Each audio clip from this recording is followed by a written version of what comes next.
This young woman is exhausted and drained after hours of crying. She had been in love with a man who died in 1999.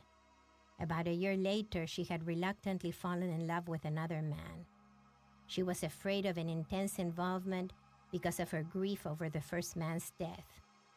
She came to the conference after telling her fiancé that she was not ready to marry him. During the first day of the conference, she changed her mind and left a message for him saying she would commit and she would marry him. Both she and her fiancé worked at the World Trade Center. My office was on the 101st floor of the Trade Center, and he and his brother owned the firm that were on the 101st, 2nd, 3rd, 4th, and 5th floor. And he heard that message and called me this morning at 8:56 a.m. from the 101st floor to tell me that there was smoke in the room and an airplane had crashed into the building and he was about ready to lose his life, and that he wanted me to know that he did love me and that he's sorry that we had to go through everything that we had to go through in order to know that we had to live in the moment and stop living in the past and mourning. I guess I'm just wanting to stand up here to remind everyone that it's important to let your emotions flow. Don't bottle them up, but no matter what happens, not to get stuck like I did living in the past with that ball and chain so that you can't commit 100% to the present.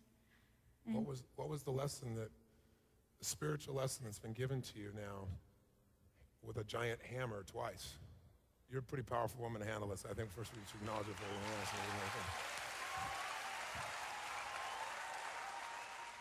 You've got to live in the present and you've got to play full out, which is something that I've never really done. Yes. And I've always kind of stood on the sidelines and utilize.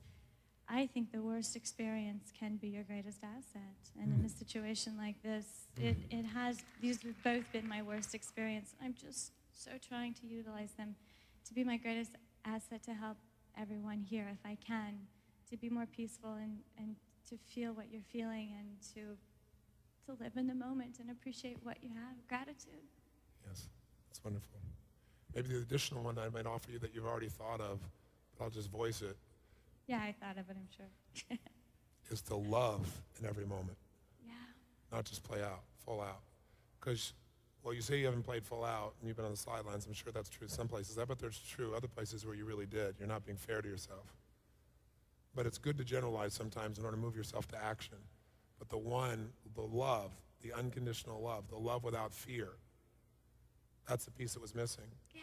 And what a beautiful gift you have. Is the most painful gifts, if you can do what you've done, which is, I have to tell you, I cannot respect the person more than I do you right now. Thank you. Or send more love to you. My heart goes to you. I need that. And you're giving a gift to everybody here. Because if you can find an empowering meaning in this and be such a beautiful soul and leader, and get the lesson that makes you live more now and love more now. And if you can know what a gift you had to have shared a love many people never will share with this man and have you both know it, my bet is that if you knew it was going to end this way in advance, but I don't know, I'm going to ask you, if you knew you'd only have the brief time, but you'd really know you could have this kind of love, or you could have never connected with this man, which would you have chosen? There's no doubt I would have done it in a heartbeat. Yeah. Absolutely. That's wonderful. Give her a huge hand. Thank you. God bless.